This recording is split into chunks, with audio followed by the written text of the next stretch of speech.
আমার পিছনে আপনারা যে অসীম সাগরকে দেখছেন, যদিও আমি সবসময় সাগরে থাকি, সাগরকে সবসময় দেখি, তবুও এখানে এই সমুদ্রকে দেখার ভালো লাগার কখনো শেষ হয় না। আর আমার কাছে এই সমুদ্রকে আমি এই জায়গা থেকে দেখতে সব থেকে বেশি পছন্দ করি।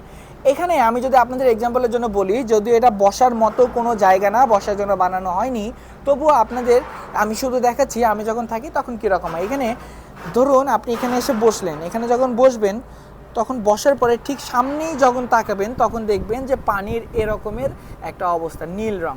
যখন এটার দিকে কিছুক্ষণ তাকিয়ে থাকবেন ভাই, আপনার মন কোনোভাবেই যতই খারাপ থাকুক না কেন, এখানে আপনি সব কিছু ভুলে যাবেন। তখন এখানে থাকলেই সমুদ্রকে অন্যরকমভাবে আপনার ভালো লাগবে। আজকে যদিও আকাশ মেঘলা, আকাশ কালোর জন্য সমুদ্রের পানিকেও কালো মনে হচ্ছে। আকাশের কালারটাই যেহেতু পানিতে প্রতিফলিত হয়, এই জন্য আকাশের জন্য পানিকে আজকে এরকম মনে হচ্ছে। যদি আকাশ পরিষ্কার থাকতো তাহলে দেখতেন এই সমুদ্রকে গাঢ় নীল মনে হতো।